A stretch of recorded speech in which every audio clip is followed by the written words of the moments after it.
அடுத்த layout grid layout.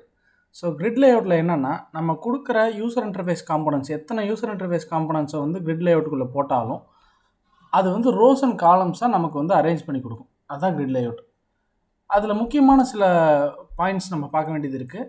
Grid லேஅவுட்டை வந்து நம்ம இனிஷியலைஸ் பண்ணும்போதே அந்த கிரிட் லேஅவுட் வந்து எத்தனை ரோஸ் எத்தனை காலம்ஸ் அதில் இருக்கணும் அப்படிங்கிறதையும் நம்ம வந்து ஸ்பெசிஃபை பண்ணிடுவோம். அதுதான் row count and column count. So for example இது ஒரு ஸ்க்ரீன்ஷாட். இந்த ஸ்க்ரீன்ஷாட் பாருங்கள். இந்த மாதிரி ஒரு 4 பட்டனை வந்து கிரிட் லேஅவுட்டில் போட்டோம்னா இந்த மாதிரி தான் வரும். ஸோ இந்த கிரிட் லேஅவுட்டில் முக்கியமாக நம்ம தெரிஞ்சுக்க வேண்டியது, நான் சொன்ன மாதிரி ரோ கவுண்ட் காலம் கவுண்ட் அட்ரிபியூட் இருக்குது. கிரிட் லேஅவுட்டை ஸ்பெசிஃபை பண்ணும்போதே எத்தனை ரோ எத்தனை காலம் இருக்குங்கிறத ஸ்பெசிஃபை பண்ணிடுவோம் இந்த 2 அட்ரிபியூட் வச்சு. அடுத்தது ஓரியன்டேஷன். ஸோ இந்த ஓரியன்டேஷன் என்ன அப்படின்னு பார்த்தீங்கன்னா, ஹரிசாண்டல் அப்படின்னு சொன்னோம்னா ஃபஸ்ட் பட்டன் இங்கே, செகண்ட் பட்டன் இங்கே, தேர்டு இங்கே, ஃபோர்த் இங்கே. ஸோ ஹரிசாண்டலாக அடிக்கிட்டு போய் ஒரு ரோ முடிஞ்சதுக்கப்புறம் அடுத்த ரோக்கு போகும். இதுவே அந்த ஓரியன்டேஷன் வெர்டிகல்னு கொடுத்தோம்னா பட்டன் 1 இங்கே, அடுத்த பட்டன் 2 வந்து இந்த இடத்துல கீழே வந்துடும். ஸோ வெர்டிகலாக அரேஞ்ச் பண்ணி வெர்டிகலாக ஒரு காலம் முடிஞ்சதுக்கப்புறம் அடுத்த காலமுக்கு போய் ஒன்றா அரேஞ்ச் பண்ணும். ஸோ இதுதான் ஓரியன்டேஷன். அடுத்தது காலம் வெயிட், ரோ வெயிட். இது என்னென்னு பார்த்தீங்கன்னா ரேஷியோ தான். இப்போ ஃபார் எக்ஸாம்பிள் பட்டன் 1 பட்டன் 2க்கு வந்து காலம் வெயிட் வந்து 1 கொடுத்தோன்னா ரெண்டும் equal amount of space occupy பண்ணிக்கும். இப்போ வந்து 1,3 அப்படின்னு கொடுத்தோன்னா பட்டன் 1க்கு வந்து 4ல் 1 பங்கு, அதே மாதிரி இது வந்து 4ல் 3 பங்கு கொடுத்துக்கும் பட்டன் 2க்கு. ஸோ இதெல்லாமே நம்ம அவுட்புட்டில் பார்க்கலாம். ஸோ இது 5 தான் கொஞ்சம் முக்கியமான பேராமீட்டர்ஸ். இப்போ என்னென்னா, ஒரு ஆண்ட்ராய்டு ஆப்பில் சாம்பிள் ஆப்பில் ஒரு கிரிட் லேஅவுட் டிஃபைன் பண்ணி நம்ம இந்த மாதிரி 4 பட்டன் க்ரியேட் பண்ணி அந்த பட்டனை வந்து ரீசைஸ்லாம் பண்ணி பார்க்க போகிறோம் ஃபுல்லாக.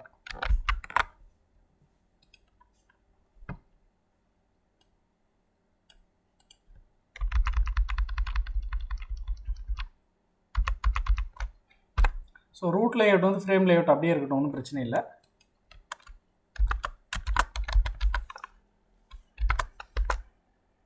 கிரிட் லேஅவுட் ஆண்ட்ராய்டு வித்து பார்த்தீங்கன்னா மேட்ச் பேரண்ட் கொடுத்துக்கலாம். வித்தும் சரி ஹைட்டும் சரி மேட்ச் பேரண்ட் கொடுத்துக்கலாம். ஸோ இதில் நான் சொன்ன மாதிரி முக்கியமான அட்ரிபியூட் ஒன்று பார்த்தீங்கன்னா, எத்தனை ரோ எத்தனை காலம் இந்த கிரிட் லேஅவுட்டில் இருக்குங்கிறத நம்ம சொல்லணும். ஆண்ட்ராய்டு கோலன் காலம் கவுண்ட். ஸோ இந்த காலம் கவுண்ட் தான் நமக்கு எத்தனை காலம் இருக்குங்கிறத நம்ம ஸ்பெசிஃபை பண்ண போகிறோம். அடுத்தது ரோ கவுண்ட். இதுவும் வந்து நம்ம எத்தனை ரோ இருக்குன்னு சொல்ல போகிறோம். ஸோ இப்போ வந்து நம்ம 2 ஸோ 2x2 கிரிட் அப்படிங்கிறத நம்ம ஸ்பெசிஃபை பண்ணிட்டோம். அடுத்தது ஓரியன்டேஷன். ஸோ இனிஷியலாக ஹரிசாண்டல்னு கொடுத்துருவோம். இப்போ என்னென்னா ஒரு கிரிட் லேஅவுட் நம்ம டிஃபைன் பண்ணியாச்சு. அடுத்தது இப்போ வந்து உள்ளுக்குள்ளே நம்ம பார்த்த மாதிரி ஒரு 4 பட்டன் வைக்கலாம். Button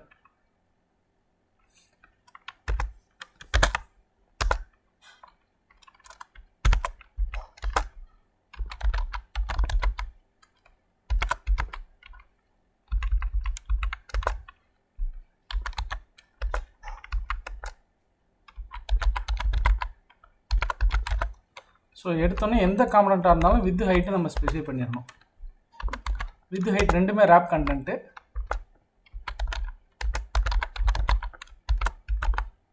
text equal to button 1. சும்மா ஒரு சிம்பிளாக ஒரு எக்ஸாம்பிளுக்காக அப்படி கொடுத்துருக்கோம். இப்போ அடுத்தது இந்த பட்டன் காலம் வெயிட்னு ஒன்று. இந்த பட்டன் வந்து காலமில் எவ்வளோ அதாவது எவ்வளோ ரேஷியோ ஆக்குபை பண்ணுங்கிறத நம்ம ஸ்பெசிஃபை பண்ணுறோம். ஸோ காலம் வெயிட் 1ன்னு கொடுத்தோன்னே ஃபுல் ஸ்பேஸ் ஆக்குபை பண்ணிடுச்சு. ஏன் அப்படின்னா ஒரே காம்பனண்ட் மட்டும்தான் இருக்குது அந்த ரோ ஃபுல்லாக. இப்போ நான் இன்னொரு காம்பனண்ட் போட்டு அதுக்கு காலம் வெயிட் 1ன்னு கொடுத்தோன்னா 1:1ங்கிற ஸ்பேஸில் 2 பட்டனும் இடத்த பிரித்து ஆக்குபை பண்ணிக்கும்.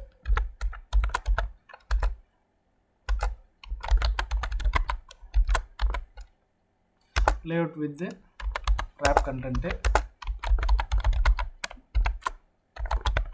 Layout height, wrap content. அடுத்தது ஆண்ட்ராய்டு கோலன் டெக்ஸ்ட்டு பட்டன் 2ன்னு கொடுக்குறேன். ஆண்ட்ராய்டு கோலன் காலம் வெயிட் வந்து 1ன்னு கொடுக்குறேன். இப்போ பார்த்தீங்கன்னா கரெக்டாக பட்டன் 1 பட்டன் 2 கரெக்டாக ஈக்குவலாக ஸ்பேஸை பிரிச்சிருக்கும் 1:1ன்னு. இப்போ நான் என்ன பண்ணுறேன், இதை அப்படியே காப்பி பண்ணி இன்னும் 2 பட்டன் க்ரியேட் பண்ணுறேன். இது வந்து பட்டன் 3 அண்ட் பட்டன் 4ன்னு கொடுத்துட்டேன். ஸோ இப்போ ஃபஸ்ட்லேருந்து பார்ப்போம். இப்போ நான் ஓரியன்டேஷனை ஹரிசாண்டலுக்கு பதிலாக வெர்டிக்கல்னு மாற்றுறேன். ஃபஸ்ட்டு ஹரிசாண்டல் எப்படி வந்திருக்குன்னு பாருங்கள். பட்டன் ஃபஸ்ட்டு போட்ட பட்டன் வந்து 0 பொசிஷனில் விழுந்திருக்கு. அடுத்தது செகண்ட் போட்ட பட்டன் 0 ரோ ஃபஸ்ட்டு, அதாவது ஃபஸ்ட்டு காலம். அடுத்தது தேர்டு பட்டன் வந்து பார்த்தீங்கன்னா ஃபஸ்ட் ரோ 0th காலம். அடுத்தது 4th பட்டன் பார்த்தீங்கன்னா ஃபஸ்ட் ரோ ஃபஸ்ட். இப்போ இந்த இடத்துல பார்த்தீங்கன்னா பட்டன் 1 பட்டன் 2 ஃபஸ்ட்டு ரோ ஃபுல்லாக ஃபில் பண்ணுது. பட்டன் 1 பட்டன் 2 அது முடிஞ்சதுக்கப்புறம் தான் செகண்ட் ரோக்கு வருது. இது வந்து ஹரிசாண்டலாக ஃபில்அப் பண்ணுது. இப்போ நான் வெர்டிகல்னு மாத்திரம் பாருங்கள். இப்போ பாருங்கள், பட்டன் 1 இங்கே, பட்டன் 2 இங்கே இருந்ததுக்குள்ள இங்கே வந்துடுச்சு. ஸோ வெர்டிக்கலாக ஃபில்அப் பண்ணிவிட்டு இந்த கிரிட் லேஅவுட்டோடைய ஸ்பேஸ் ஃபுல்லாக வெர்டிக்கலாக ஃபில் பண்ணுது ஃபஸ்ட் ரோவில். அதாவது ஃபஸ்ட் காலம்னு பட்டன் 1 பட்டன் 2 ஃபஸ்ட் காலம் முடிஞ்சிருச்சு. அப்புறம் தான் second column button 3 button 4. So இதுதான் ஹரிசாண்டல் வெர்டிக்கல். இப்போதைக்கு ஹரிசாண்டல் வச்சுறேன். அடுத்தது இப்போ காலம் வெயிட்டுக்கு வரும். ஸோ காலம் வெயிட் நான் சொன்னேன் 1:1. இப்போ வந்து என்ன பண்ணுறேன், 1:2 செகண்ட் பட்டன் வந்து 3 அப்படின்னு போடுறேன். அப்போ என்னென்னா, ஸோ இந்த ரோவை 4 பிரிக்குது. 4ல் ஒரு பகுதி இந்த பட்டன் ஆக்குபை பண்ணிக்கும், 3 பகுதி இந்த பட்டன் ஆக்குபை பண்ணிக்கும். ஸோ இது ரேஷியோ மாதிரி தான்.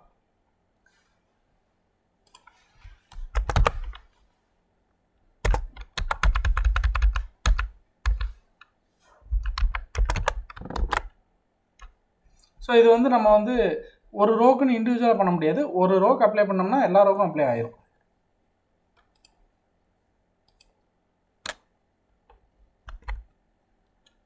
ஸோ இப்போ வந்து கோட் அடிச்சாச்சு, அதாவது லேஅவுட் டிசைன் பண்ணியாச்சு. இதை ஜஸ்ட் என்னோடய மொபைலில் வந்து கனெக்ட் பண்ணிட்டேன் சிஸ்டமை.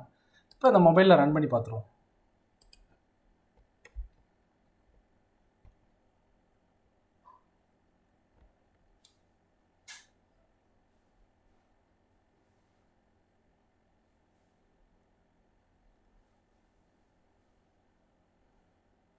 ஸோ அந்த அவுட்புட் பார்த்தீங்கன்னா அதே அவுட்புட் வந்துருச்சு, 1 2 3 4.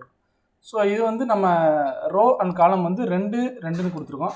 நம்ம 3 4 எப்படி நமக்கு ரோ அண்ட் காலம் வந்து என்ன நீட்ஸ் இருக்கோ அந்த நீட்ஸுக்கு ஏற்ற மாதிரி ரோஸ் அண்ட் காலம்ஸ் நம்ம வந்து கவுண்ட் கொடுத்து கிரிட் லேஅவுட்டை மாற்றிக்கலாம். ஸோ இப்போ நம்ம நிறைய லேஅவுட் பார்க்குறோம். ஒவ்வொரு லேஅவுட்டுமே வந்து பேரண்ட் லேஅவுட்டாக தான் இருக்கணுமா அப்படின்னா அப்படிலாம் இல்லை. பேரண்ட் லேஅவுட்டாக ஒன்று இருக்கும், ரூட் லேஅவுட்டாக ஒன்று இருக்கும். அதுக்கு கீழே வந்து நமக்கு ஒரு லேஅவுட் இருக்கும், அந்த லேஅவுட்டுக்குள்ளே மல்டிபிள் காம்பனன்ட்ஸ் இருக்கும். அதுக்கப்புறம் அந்த லேஅவுட்டுக்கு வெளியே யூசர் இன்டர்ஃபேஸ் காம்பனன்ட் மட்டும் கூட வைக்கலாம். அப்புறம் அந்த யூசர் இன்டர்ஃபேஸ் காம்பனன்ட் கீழே ஒரு சின்ன லீனியர் லேஅவுட் வைக்கலாம். ஸோ இது வந்து காம்ப்ளெக்ஸ் யூசர் இன்டர்ஃபேஸை பொறுத்து. ஸோ நம்ம ஃபர்தர் சாப்டரில் பார்த்தீங்கன்னா கண்டிப்பாக வந்து ஒரு யூசர் இன்டர்ஃபேஸ் ஃபார்ம் கிரியேட் பண்ணோம். அதில் வந்து multiple user interface components, multiple layouts, இந்த எல்லா லேஅவுட்டும் கம்பைன் பண்ணி வர்ற மாதிரி வரும். அதில் வந்து இந்த லேஅவுட்ஸை வந்து நல்லா அண்டர்ஸ்டாண்ட் பண்ணிக்க முடியும்.